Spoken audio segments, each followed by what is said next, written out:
So this is how the scheme of things is. I've just given an introduction to how the UPSC exam works, and for those of you who are already initiated into the exam process, you would be knowing what are the stages in the exam. But then, just to initiate the uninitiated, I will run through the process. Then I'll run through the nuances, and then we will open up for questions. So the exam is called UPSC Civil Services Examination. That is the full form, conducted by the Union Public Service Commission. There are many exams that the UPSC conducts, of which the most celebrated and the most sought after is the Civil Service Examination. So the Civil Service Examination is a collective exam to recruit for 22 to 23 services, depending on the recruitment quota of a particular service. The most popular being the Indian Administrative Service. Then comes the Indian Police Service, the Indian Foreign Service, the Indian Revenue Service Direct Taxes, the Indian Revenue Service Indirect Taxes, the Indian Railway Traffic Service, the Indian Postal Service, the Indian Defense Account Service, the Indian Postal Account Service, so on and so forth. So it is a bouquet of 23 services that select candidates for its Group A officer rank, who are recruited at level 10 out of the level 18 as given by the 7th Pay Commission. So when I say level 10, nowhere in the world does a direct recruitment to level 10 out of level 18, meaning which above 50th percentile, happen as in India. So to give a perspective, say an IPS equivalent, a DGP equivalent in UK will have to get recruited as a constable, which is the lowest recruitment rank, and then will have to serve at every post before he reaches rank of DGP, assuming there's an equivalent in the UK. While in the case of India, it is not so. We are all recruited at a very young age. So the youngest in my batch, I am from the 2019 batch, which got recruited the last year. The youngest in my batch is 23 years old. And then he just got posted as assistant magistrate and assistant collector in Saharanpur, which has a population of, a subdivision will have a population of around 20 lakhs. So nowhere in the world does a 23-year-old get responsibility of a group of 20 lakh people. And that is why this exam is sought after. Not just for the brute power that this exam gives officers, but also to the canvas that these services provide. More specifically, I will be talking about the administrative service because it is the most sought after. Because under current situations, under current scheme of things, the administrative service has a marked difference between as compared to other services. While all the services are good, the power, the responsibility, and the latitude of work that is given to the administrative services is different and more than the other services. That is as on date, but things are fast changing. So having done with this, I'll come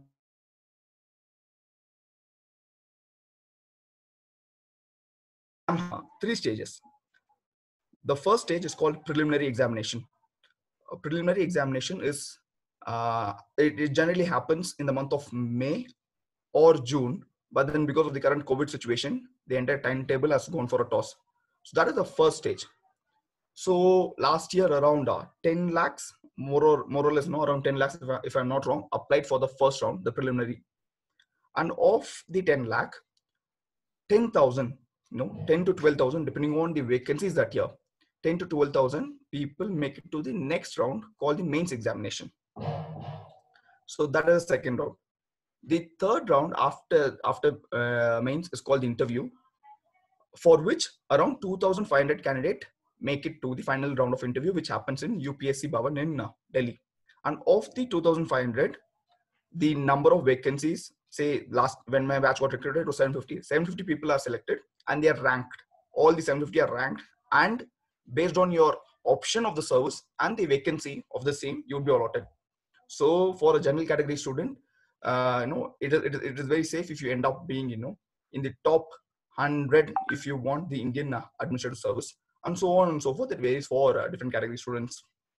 So now I'll say more about what entails the preliminary examination.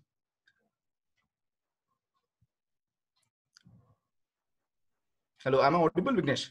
Yes. Because I just got a message saying that there's no audio. Okay, so the first stage is prelims. So prelims has two examinations, two papers. One is the general studies paper. Other one is CSAT, which is an aptitude paper.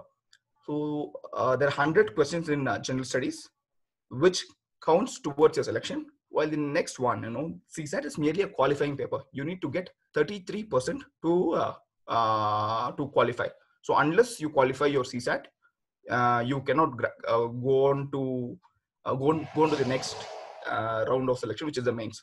So the syllabus, it's all available on the UPSC website. It is an elaborate syllabus. For those who are interested, should go on read the syllabus of both prelims and mains multiple times just to understand what all goes into UPSC preparation. But to give an overview, there is mostly it is arts based.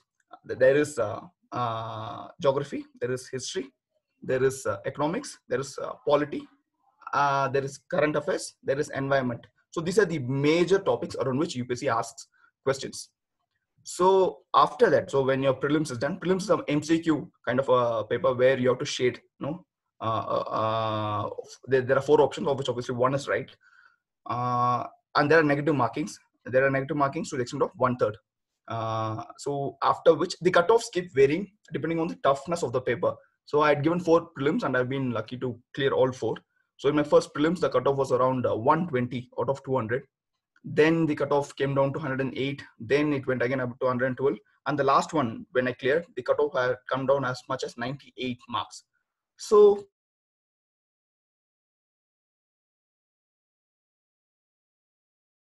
totally depends on the toughness of the particular paper. So that is done. So the next stage would be mains examination. So in mains examination in Tamil Nadu, it happens in Chennai. More or less, it happens in the state headquarters. Of the 10 lakh people, only around 5 lakh sit for the prelims. Remaining 5 lakh skip the exam. Of the 5 lakh, 12,000 to 10,000 to 12,000 get selected to write the mains examination. The mains examination is a descriptive paper, meaning which you have to write an elaborate answer to each question asked. There are 9 papers, of which 2 are qualifying. There would be an English paper which is qualifying, and then there is a vernacular paper. You have to choose one of the scheduled languages. So for me, it was Tamil, where I had to clear the Tamil paper.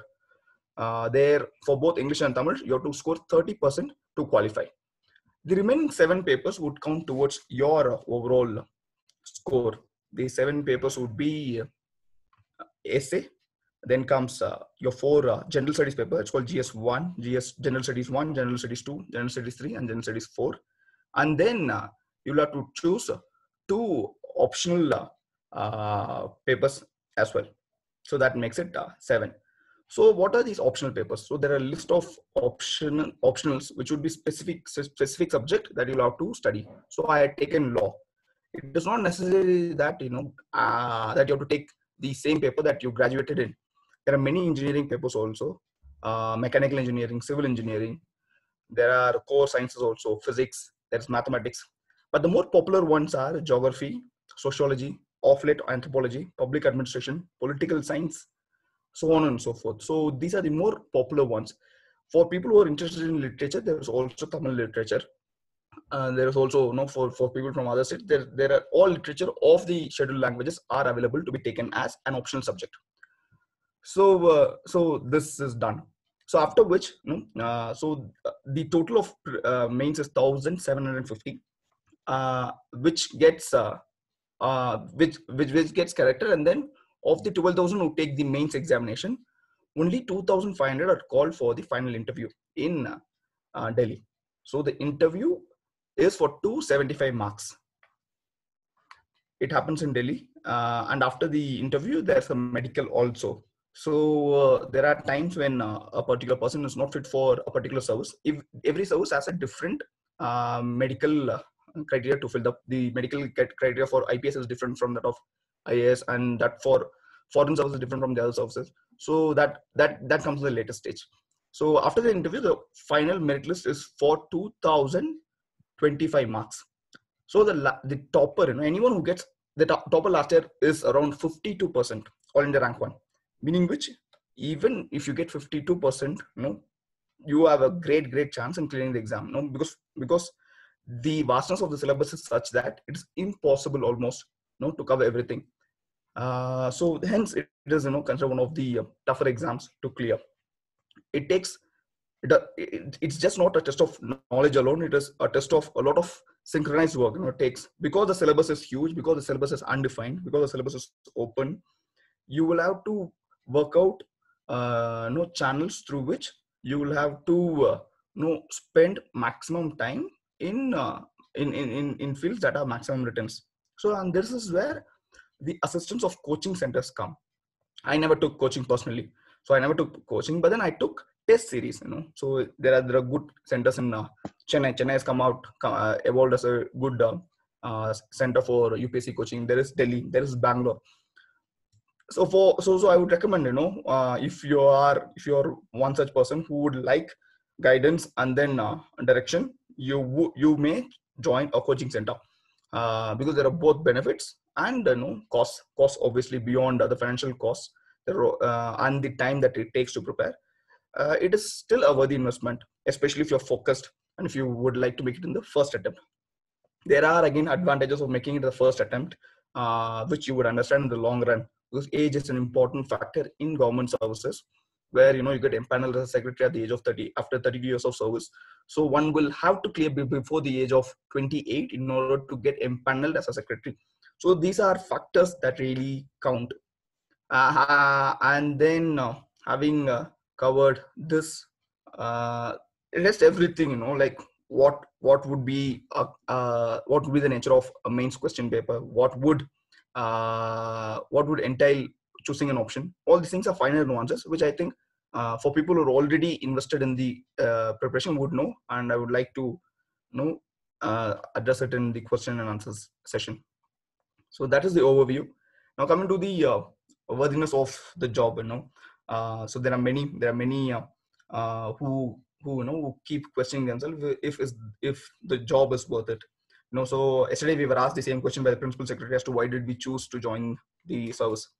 So to all my friends, I would like to tell that there is no job which comes close to this job, for a middle class person to aspire for.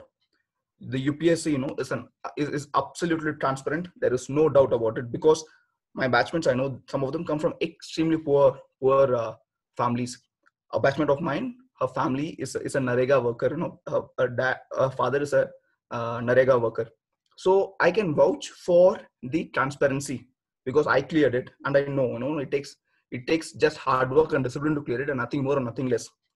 Because of its absolute fairness, it is possible for anyone to clear who has the ability to be disciplined and follow a routine without anticipating immediate results. So, and having cleared it, this job really gives a lot of sense of responsibility, a lot of for those, on a parallel note, a tangential note. It also gives a lot of sense of power to affect people's life in multiple modes and mediums. Many of my friends, who were then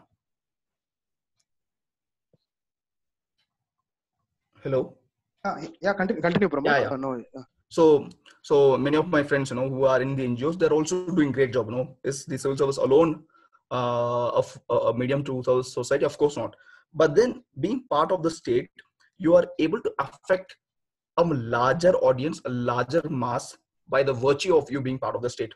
For people who run an NGO, they'll be able to serve a particular niche. Say if it's trafficked workers, or say children who've been abused by children who've gone through abuse, or the poor. So they'll be able to address a particular niche in a particular area.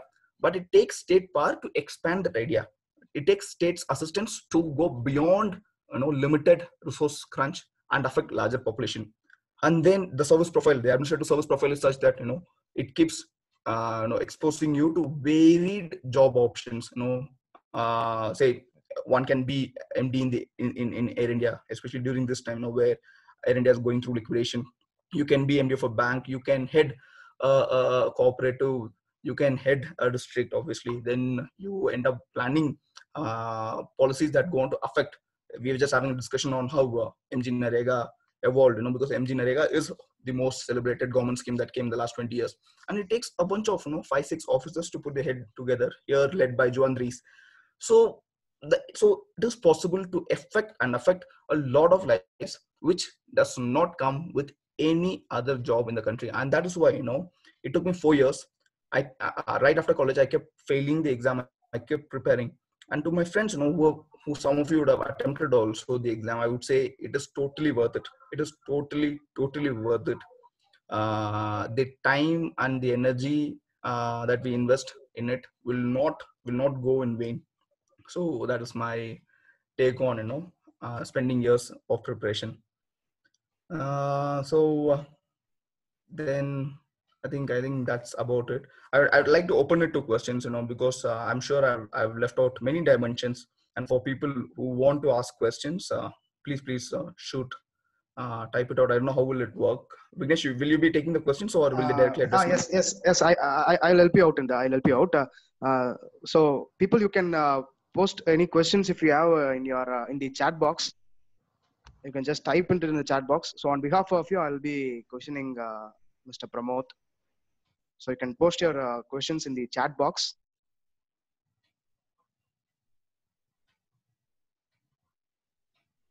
Yeah. Mr. Patmesh Shari is questioning you, Mr. Pramod. Okay. He is asking, kindly share your interview experience. Okay, that's nice. Yeah, I'm glad someone asked, because I didn't cover that in depth. So I attended 2 interviews. Both are with the same board, Ms. Smita Nagaraj, an IAS officer of the Tamil Nadu cadre. So in my first interview, I scored 165, which is a very average mark, And in my next interview, I got one of the highest in the country. I got 201.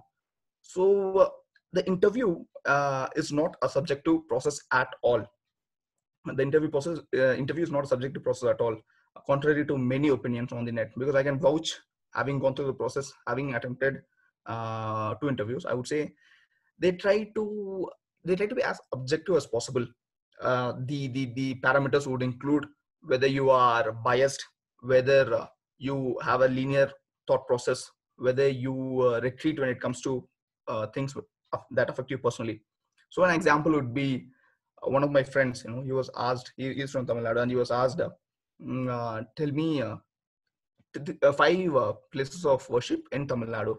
And then he goes on to state the Madurai temple, the Tiruvannamalai temple, and so on and so forth. And then he comes out telling that he had done a good job in the interview. But the purpose of the question here was not to test whether you know the place of worship in Tamil Nadu or not. It is to check your secular credentials. So when I say like what are the 5 places of worship, say in Rajasthan or in Karnataka, we start thinking as a Hindu, only temples come to our mind, and that is the test. The test is not whether you know the temples or not. It is more subtle than that. So hence, a more obvious and a more collective answer would be, there is Meenakshi temple, there is Tiruvannamalai temple, there is Nagore Dargah, there is Velangani church. Thereby, you go on to display your secular credentials also. So that was the test. The test is never the knowledge part of it. So another example would be, so there's always a sense of a question that would try to stimulate your identity. So generally, whenever Tamil students go to UPSC, they would be asked the Elam issue. So one has to be very conscious that that we do not express our identity as part of the bigger identity. So when we say that we can't use terms like we Tamils, because thereby you go on to expose that you associate with the Tamil identity, which is not true, because this job would expect you to work across. And then one of the better qualities that is expected of an officer is to escape these narrow domestic walls and then grow beyond the identities that we come from. So yeah, so the examples here given are only to tell you that interview, as many say, many misread it because they're never able to understand what goes into the background of a question. So it needs a further more analysis, in the sense that as in when you guys make it to the stage, I'm sure aspirants should be called who scored good marks in interview to help you understand how to go about it. So yes, there are a few questions that have come. Thank you. Chat box. I'll put forth for you, Mr. Pramod. Mr. Surya Kumar, I think he's from Tamil Nadu. He's questioning you. Kandipa coaching center ponum, which means going to coaching center is It mandatory. is a personal call, Surya Kumar. It is a totally personal call. It depends on person to person. I did not take it because I started preparation in my final year of college. I did not take it. But there are people, you know, even in my batch, out of 182, 12 made it in their first attempt. So, and then all 12 took coaching in some form of the other. Is it mandatory to go to a brick and mortar kind of an institute? No, because coaching has evolved online also. There are people who have completely stayed in a small town, you know, someone from Indore who has never been to Delhi or Chennai or Bangalore, completely prepared, sitting online, you know, and getting materials online and then cleared. So is coaching necessary? Yes. You know, I took my test series in a coaching center, my prelims, my mains, and then I gave mocks in coaching centers. Now they have given, now coaching centers have evolved to have a bouquet of, you know, an array of services, and it is for you, and you have to analyze your strengths and weakness to understand what aspect of a coaching do you want. Do you just want a test series? Do you just want you know, a class for environment, a class for your ethics, GS4 paper? So it depends on your call, totally your call. That's about it. That's about it. Yeah. And the next question from Anonymous. Sir, what are the resources you followed, especially for mains? Okay, the book list, I will send it to Vignesh. You know, in fact, I have a Telegram group. I'll send my Telegram group link to Vignesh, in which all the material that I refer to, plus all my notes. You know, it runs out to around a document, you know, of 54 scanned documents, and the total number of pages would run around 2,300 pages. So I've scanned all my notes. I've scanned all the directions, my model answers, my model essay. All those things are in the channel. So you can follow. I'll send the link to Vignesh. He will share it. You'd be getting a better idea if you go through the list. Okay, if possible, Pramod, you can put that in the chat box at the end sure. of the session so that they can take it from here also. Okay. So another question. Dear sir, what will be the maximum age to attempt? Muhammad Wahid. So the age category, the age would vary from which category you belong to. It varies for general, SC, ST, OBC. So it's a question that you can just Google to find out, you know, which category you belong to and what is your particular age limit. Again, you know, it also varies for people who are from Jammu and Kashmir, and again it varies from people who have served in the army. So it's a very Googleable this thing. Just Google it and find out, you know, which bracket do you fall in. Yeah. Okay. Mr. Kant, the answer for your question is already given by Mr. Pramod. Okay, so we'll be sharing the link for the material. So the same question you have asked. So we'll move to the next question. Aditi, how will we manage to study those 9 papers in mains exam? How will we manage to study those 9 papers in mains exam? But okay, but isn't that the test? You know, like people have done it, people have to do it. So so if your question is, you know, is it possible? Of course it is possible, because people have been doing it over and over again. But if your question is time management, you will have to devise a way in which you'll have to manage your time better. So this was my routine. In my last attempt, I would spend 8 hours, and then I would take 1 hour break after every 2 hours. I would continue with the subject as long as I'm done with it. Some people try out, you know, within a week they try to cover multiple subjects, multiple papers. But I, for one, would finish off GS1 in a single go in a week. Then the next week I would do the next subject. It's a lot to do with revision, note making and revision. These are two important aspects. If you are underlining in your book, take it from me, you are never going to clear, because you know, there are people who work harder than you, and it is only fair that people who work harder than one and the other one make it. So do not escape. Please make your own notes. Please keep revising those notes, you know, because in mains you have around 7.5 to 8 minutes to answer a question, and you should be able to be in a position to summon all your memory in those 8 minutes, and you'll be able to summon your memory in those 8 minutes only if you have memorized, you know, multiple times, if you have revised multiple times. So that is why those 9 papers, leave those 2 papers, Tamil and English, qualifying. The remaining 7 papers, make notes, keep revising, have a timetable, plan out for a week. Do not plan out for a month, plan out for a week, execute for a day, take it one day at a time, and then keep exposing yourself to external correction. Go meet faculties, go meet seniors who are already in the field. They would be able to assist you, fine tune our preparation, because the margins of error are so small. Because of the competition, in a matter of 2 marks, people jump almost 20 ranks ahead or behind. That is the competition in the exam, and 20 marks would mean your cadre, your service, everything, or you in the list or out of the list. So that is why. So just plan it out, and keep have a mentor who's also relatively free, and then faculties who are genuinely interested. If for students, candidates, if you're promising enough, institutes would certainly groom you. It is important that you convey to them that you're promising. You should prove it to them that you have the ability to clear the exam, and once you prove it to them, they would start grooming you. So that is also there. Yeah. Okay. One more question from Dr. Nisha Shokan. She has questioned you: from which age a child should be motivated for focusing on UPSC exam? uh, I don't know. I mean, there's nothing that can motivate. Will motivation alone not take one through the exam? Maybe not.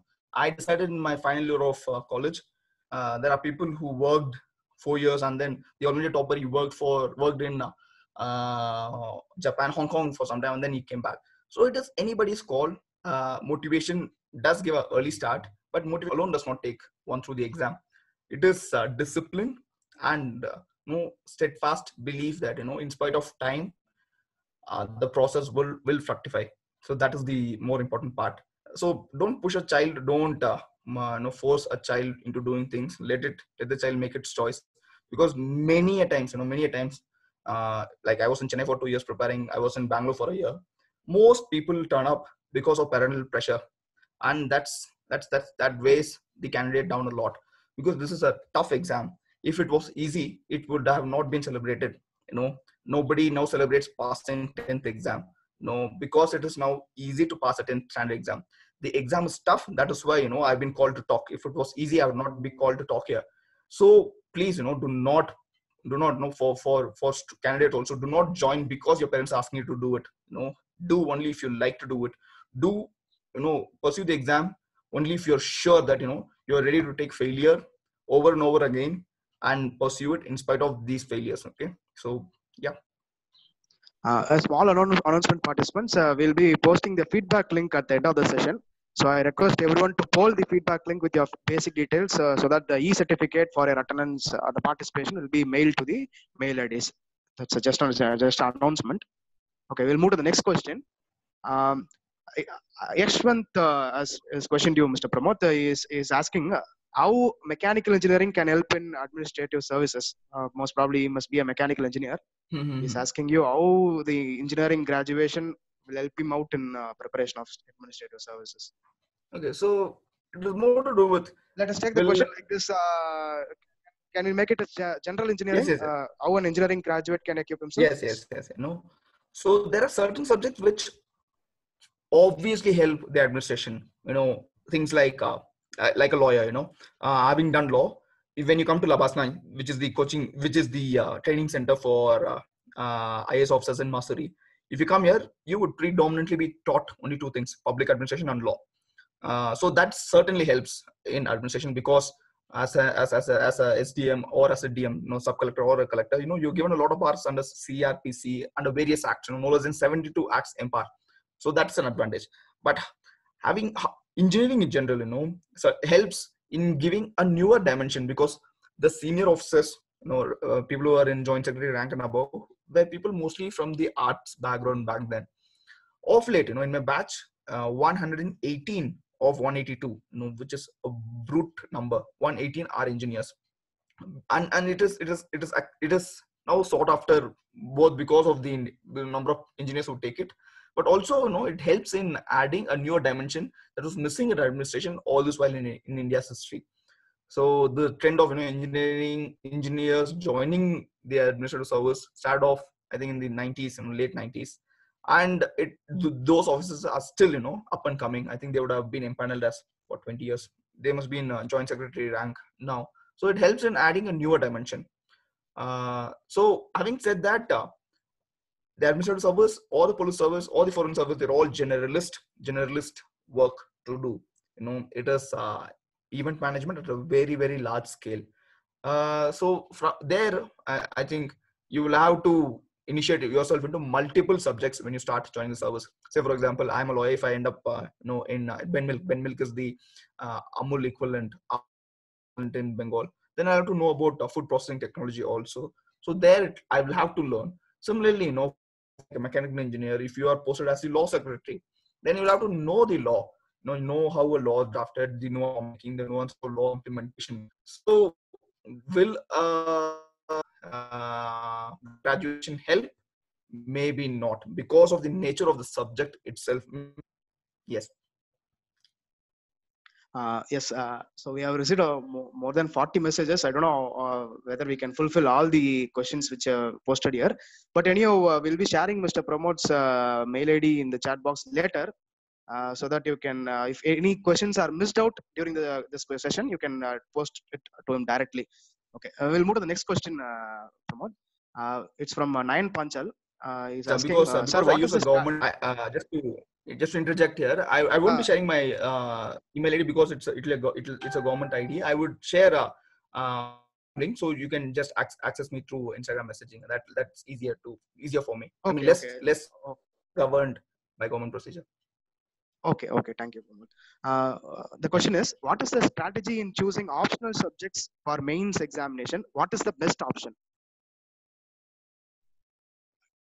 So it is a season. There are seasonal options.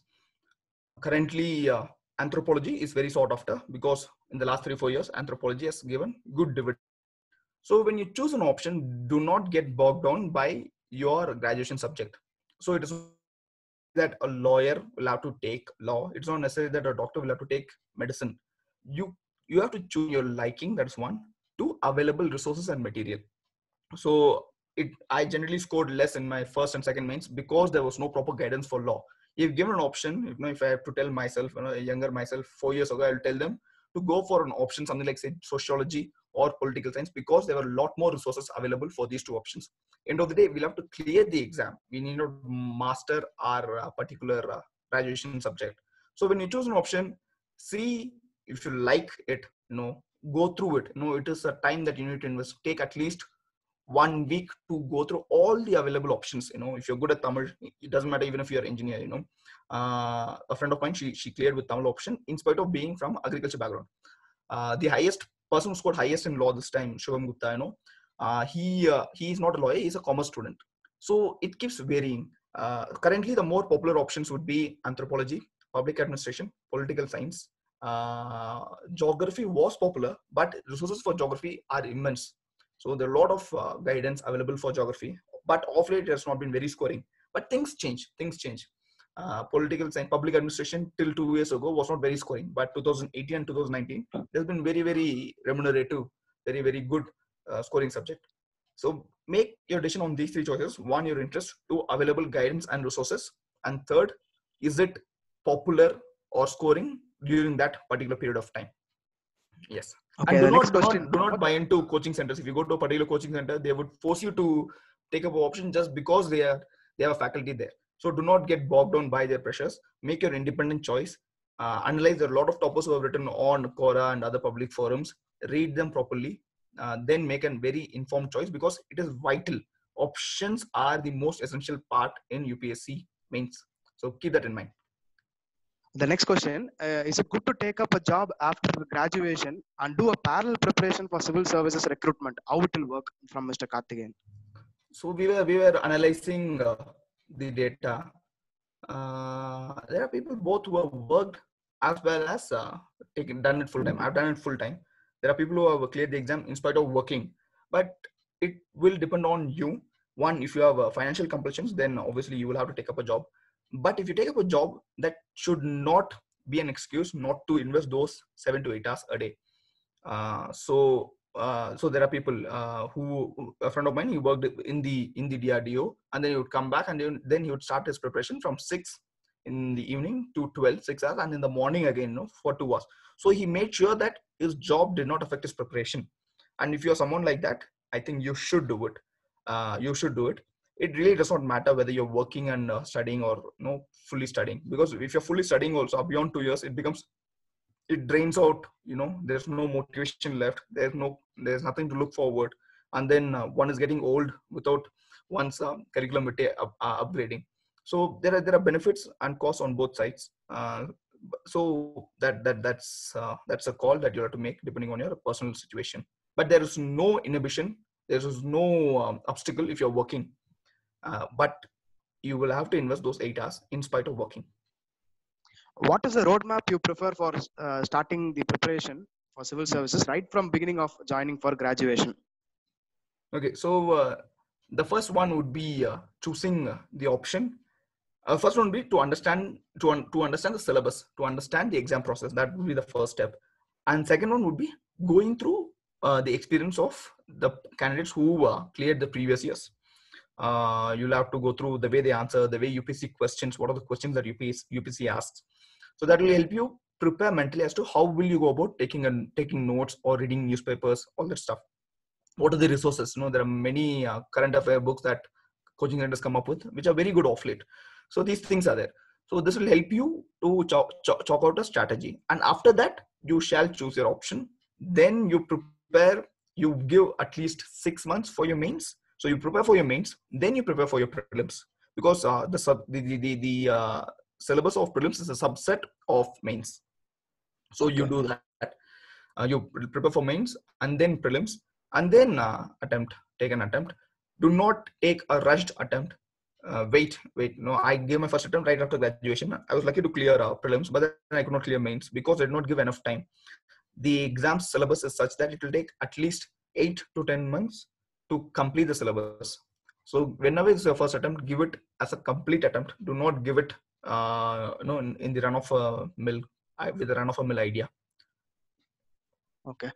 Okay. The next question from Rajeshwari. She's asking you, can you share your work experience? How exactly it is working as an IAS officer? Okay, so I have been posted, but then I'm not reached field because of the corona situation. I'm yet to take charge. I'm currently posted as assistant collector and assistant magistrate in Malda and West Bengal. I'm waiting for flights to resume. But in my limited experience, I've worked whatever exposure that we've got in the last 1 year in the service. I would say the law empowers a civil servant a lot to do. It's a lot of responsibility. Especially we were having this discussion on the Disaster Management Act. The Disaster Management Act gives primacy to 2 offices. One is the Office of Chief Minister, other one is the Office of Chief Secretary. And that's why during the corona situation, bureaucracy is in the forefront. So the act does not even empower the minister in charge of disaster management as much as it does the chief secretary. So in my limited experience, it gives a lot of power and perks. The perks come because of the responsibility and not the other way. And one starts off as an assistant collector for a year. It is during training period. Then we go for assistant secretaryship, 3 months in central government, where we are attached to a particular department, a particular ministry. And then we come back and we get posted as either OSD for some time in West Bengal, and then we proceed to become SDMs, the sub collector equivalent. Then the rate at which we become district magistrates or district collector varies from state to state. In Bengal, it takes around 8 to 10 years. In Tamil Nadu, I think it takes around 7 to 8 years, depending on the number of districts, because Tamil Nadu has a lot more districts than Bengal. So after DMship, this is called field. Then we reach department levels. Then again, it becomes joint secretary, principal secretary, additional secretary, special secretary, then secretary. The highest being cabinet secretary. So that is the career chart. Okay. Question from Professor A.S. Rajan, faculty, is questioning you. Any suggestions to motivate our students? To motivate would be, I would say, do it for yourself. Do not do it for anyone else. You don't do it for parents, or don't do it to prove a point to someone else. Do it for yourself. Only that would take you through the exam. Again, clearing the exam is only one part of it. To an aspirant, it feels like make all or end all.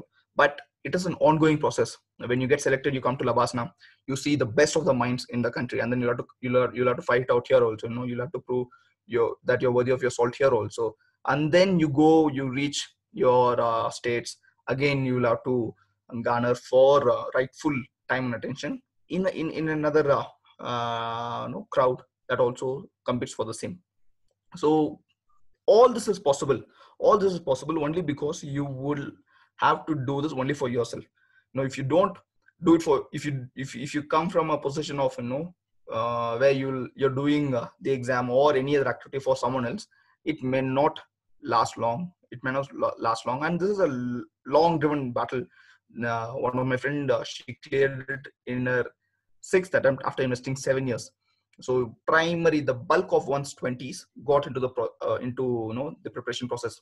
She started off when she was 22, and by the time she got in, she was 29. So that's bulk of her youth gone. But she was able to do it only because she was self-motivated. She wanted to do it because she wanted to prove a point to herself, not to her parents or not to a relative or anything. So keep that in mind. Do it for yourself. Okay, next question from Kamat Sheriran. Will the language play any role in interview, since many people don't know Hindi? No, they do not. Question. So you can also choose to give an interview in vernacular languages, Kannada, Tamil, Malayalam. So except for a few northeastern languages, they have translators for many.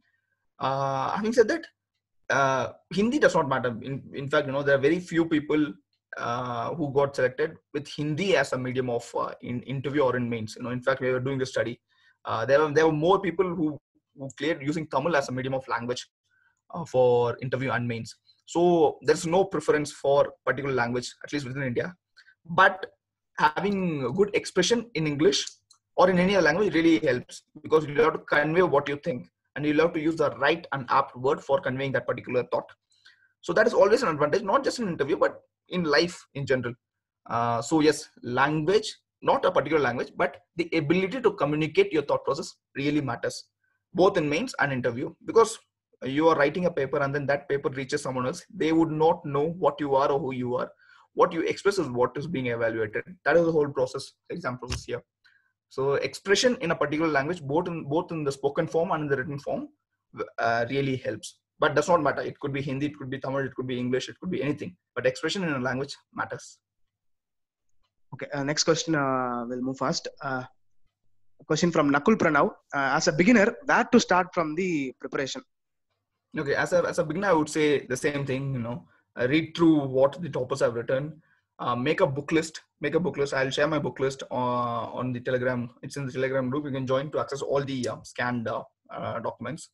I would say read NCERTs. There are 42 NCERTs from 6th to 12th standard. That would help you form a strong base. There are people obviously who would say that NCERTs are not mandatory, or say they've cleared the exam without doing NCERTs also.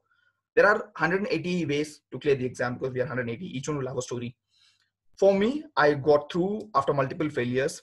And I think I did a donkey's work rather than a smart work. And trust me, donkey's work really helped. One may clear the exam, but I did very well in my training year. I figured in the top of the one of the toppers in the merit list here after joining Labasana is because my base was strong during my preparation. So you'll have to make a choice, whether it's you want the easier of the options without any guarantee. But then if you take the tougher options, it would certainly help you in the long run. Next question from Mehul Jha. He's questioning you. It's difficult to understand the editorial part of the newspapers. So any suggestions how to read? So there are websites which crystallize it in a very simple fashion. There is Insights on India. I think now even Shankarai's Academy comes up with daily editorial compendiums. So if you go through it, it will help. But reading the original material helps in improving your language and helps you in understanding the whole picture. So it will always help you in adding another dimension in this extremely competitive process. Try reading the editorial for some time. When you get a story, when you get the background of the story, so suddenly if an editorial comes about Palestine, one will not be able to understand unless they know the history that precedes Israel-Palestine relationship. And suddenly if say oil prices, an editorial regarding oil prices come, you would not be able to understand without understanding why OPEC was formed, and the international dimensions and mechanisms that go in the oil market. So read it for some time, and maybe after that you can switch over to these explanatory websites like Insights on India or Shankar IAS Academy. Vaishnav, question from Vaishnav. Sir, I'm aspiring for IPS. How different the exams and interview will do for that? Nothing, it's the same. Everything is the same, except that when the form is given, you'll have to prefer IPS over IAS. So you, after your mains, you'll be asked to fill your preferences for the 23 services. And if you put IPS above IAS, you will get, if you put IPS above IAS, you will get IPS. Rest all is the same, except medicals. Medicals you will have to be, there's no PH category in the police service. Other than that, the medical is not that tough. One should not be overweight in the BMI index, and then the power for myopia should not be more than 7, if I'm not wrong, 6.5 or 7. So if you tick these boxes, you should make it to the service. Okay. Question from Siddhartha Chakrabarti. Sir, are our interviewers are cooperative with us? Like cooperative, they're not intimidating. They're extremely friendly because they have been in the service. They have done extremely well in the service, and they've reached a constitutional position. So they are never intimidating. They are never intimidating. Absolutely calm, absolutely gentlemanly in their handling, but very, very, very sharp. Very sharp. They are there because they are sharp. It's a constitutional post, as big as cabinet secretary, in the table of precedence, higher than the cabinet secretary. So you can you may try to impress them, but please do not try to fool them. If you don't know a question, it is better to tell you don't know a question rather than trying to outsmart them, because they would have been the aviation secretary, and then if they ask a question as to what are the problems with liquidation of Air India, you cannot bluff there, because they are the insiders from where the news comes, and we read those sources. So if you they are extremely friendly throughout. Even if you lie or even if you say something wrong, they would never show it, but then it will reflect in your marks eventually. Okay. The next question: which is the best source to read current affairs? Come again, sorry. My question is, which is the best source to read current affairs from Sarang? Okay, so I used to follow the monthly compendium of Insights on India. It is a Bangalore-based institute. They come up with monthly compendium. Some of us also follow Vision compendium. Of late, in South India, Shankar IAS Academy also comes up with its monthly compendium. So you can go through these multiple sources and then choose one of them, whatever you think helps in your language. So you can choose one of them. Okay. Question from Kunal Bisani. Sir, can you share the mistakes which you have made in UPSC so that we don't do that again? Oh, nice. Sorry. So the first would be, I took the exam very lightly. I was generally very arrogant when I came in, because I studied one of the better law schools. I was one of the toppers there, gold medals, all that stuff. So I was very arrogant, and this exam really, really culled my arrogance. Got me down to earth. The first thing would be, remember, anyone can clear the exam. Your background, your college, your previous success does not matter. Does not matter at all. Whether someone's from IIT, NIT, or any college for that matter, it does not matter. Everyone starts off from zero. So go in with that attitude. That was my first mistake, being arrogant. Because I was arrogant, I did not practice my answer writing. I took it for granted, thinking that I would be able to do it. But that was very, very that proved costly for me. Write as much as possible, especially for mains, because write to the extent that it becomes a habit. The moment you see a question, you should be able to trisect it, put it into the format that you worked on, and then it should naturally flow. That is the second mistake. I did not write much in my first 2 attempts, which is why I did not clear mains. The third time I cleared up, I got a rank, but I didn't get IAS, so I gave it again. All these times, both the times when I cleared, I wrote as much as possible. So writing is essential. 3, make your own notes. Do not take notes from the photocopy material of toppers. Make your own notes. It's very, very important. And 4, revise as much as possible. It is a huge, it's a vast subject. It is a vast syllabus. You cannot plan to clear it in 2 months. It is impossible. There are interviews where people say that they cleared prelims in a matter of 2 months or 3 months. They need to be more honest, because this is not possible. And do not get, they would have been lucky at that point of time, but that does not work for everyone. hard work, brute donkey work really works, in the long run. Do not take an easier option. That is another learning. And then choose the option. I choosing an option, if given a choice, I would go back and choose sociology or some other option which had better guidance. So having taken law, there was no institute in Chennai. I had to go to not even in Bangalore. I had to go to Delhi to give my mains answer writing. Even there, the institutes that I went to were very average, underwhelming in fact. So I had to work out my option myself, which goes on to determine our rank and position also. So choose your right option. So these are the few mistakes that I think I committed in UPSC. Okay. Small announcement, participants. I have just posted the feedback link to your chat boxes. So kindly provide the feedback through that link. You will be provided with these certificates only if you poll the feedback. Thank you. I will continue with the question again, Pramod. Aditya is questioning you. How is the CADA selection?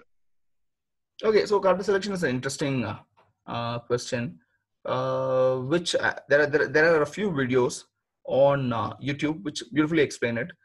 It depends on from which region you come from. Say if you're from southern region, now it is divided into zonal systems. Unlike the previous between 2011 to 2015, 16, you can linearly give a choice. So my first choice was Tamil Nadu, second choice would be Andhra, third choice would be Karnataka, Telangana, and then Kerala, so on and so forth. So this is how we used to give. But now it is a zonal system. India is divided into 5 zones: south, east, west, north, and then northeast. These are the 5 zones.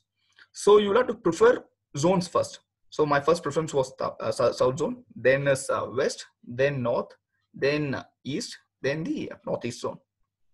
Within these zones, you'll have to prefer one state each. So in south, I prefer Tamil Nadu first, then I gave Maharashtra, then Rajasthan, then Odisha, then West Bengal. After this, you have to prefer your second state also within every zone. So now first they'll go through your rank, and then you will be asked, your preference would be seen. If I don't get first option in my first zone, then I'll go to my first option in my second zone. So for most people from Tamil Nadu, it was, if they don't get Tamil Nadu, they will get Maharashtra. If they don't get Maharashtra, they will get Rajasthan, else Odisha, then West Bengal. If I don't get West Bengal, it's only after that I come back to Andhra, which is my second option in my first zone. So because of this new system, it is anybody's call. Your rank does not assure you your particular state that you want to. So people whose rank was behind me, they ended up getting Andhra because of this. People who were behind me, they got Karnataka because of this Russian roulette system. So now it is no longer in our control as to which cadre you go to. Only to a limited extent. If you're in the top 20, you're assured which cadre you want to. That too depends on further bifurcations. Every cadre has an insider-outsider ratio. So in Tamil Nadu, there are 9 seats, of which 3 would be for insiders, remaining 6 outsiders, meaning which only 3 from Tamil Nadu will make it. From Tamil Nadu domicile can get back. And within the 3, there is general SC, ST, OBC bifurcation. So it will depend on insider, your particular category, and then a particular zone to get the state of your preference. So it's a complicated process. If you see a video, you'll understand it. Okay. Question from Maheshwar. Any suggestions on how to get into Indian Foreign Services, IFS? Nothing, the same thing. Just prefer foreign service over IAS and IPS. There are many, I think all India rank 9th, Pooja Priyadarshini, she preferred foreign service over other services. So you just, in your list, you just put it up there. There's no special training, there's no extra preparation you need to do for the foreign service. Yes. So is a question from Shankar. Mr. Shankar is questioning you, is there any government organizations who provide trainings? There is the State Training Institute in Tamil Nadu. Every state has its own training institute where they provide free coaching. But to be honest, that alone does not help. You'll have to do over and above. Most materials are now free on the internet. The classes that happen in these institutes are also below average. Do not get misled by entities promoting that these many institutions promoting that these many officers have cleared from their academy. It is all make believe. It is all farce. There are only 12 people from Tamil Nadu who cleared the administrative service. But then if you see the boards, they will be claimed by multiple institutes. like it's because in 2015 I would have taken one mock interview, one free test in some institute, and they would have kept my name and they would have said he studied here. So there are a lot of ethical questions. Just because I attended one free mock interview or preliminary test, can they claim? I don't know, but don't get misled by these. And two, the government institute also in Tamil Nadu, the one in Adyar, the classes are very, very, it's not self-sufficient. You'll have to do more than that. But one good thing is that they give free accommodation and food, which is very important, especially students who come from poorer backgrounds or from southern regions. So that you can avail, that definitely you can avail. But internet is the best teacher. Internet is the best coaching center. Everything is on the internet. So okay, I think we are running short of time. Last 5 questions probably, Mr. Pramod. I'll just take 2 more. I'll have to rush two more. Yeah, Okay. Fine. So just so few questions are repeated. So I'm just pushing out participants. Sorry for the inconvenience. I'm just typing out my in Instagram this thing.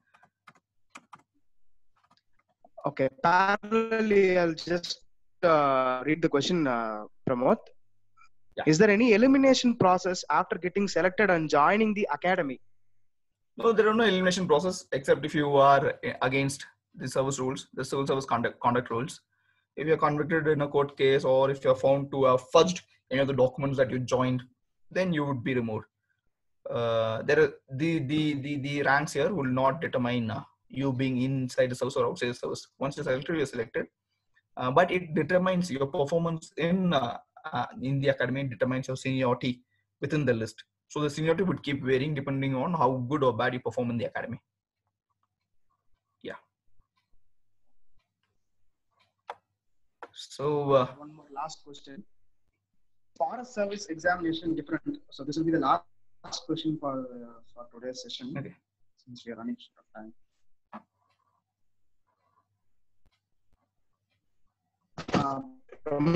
Why is forest service examination different? Why even I don't know. But then not everyone can write for forest service. Like a lawyer cannot write. It takes a technical background to write. So a biologist, an agriculture graduate, some of the engineering, not all, like IT cannot write. Information technology engineers cannot write the forest service. It is a policy call. It has always been that way. So, but the rationale behind why there are 2 different exams, I don't know. Maybe because forest service requires a niche understanding of the forest. Because if you see the subject, it will be botany, geology, zoology. So maybe that's the reasoning. But eventually, it is also turning out to be, an administrative service for the forest alone. But it's a policy call. I'll have to look into the rationale as to why it is a different exam altogether. Okay. Yeah. Okay, Pramod. Thank you very much. Okay. So we'll stop the questionnaire session here. So hope Mr. Pramod has shared his. I will send over the link, and then I'm more accessible on Instagram than on email because I don't check my previous email, and then I can't entertain personal emails on my government ID. So I'll be on Instagram under the name Giffenary, GIFFENARY. So Giffenary. You can post there. I already guide a few aspirants there. So that's about it. I'll send my Instagram, my Telegram link and my Instagram link to you on this group, or to Vignesh. He may forward it to you guys.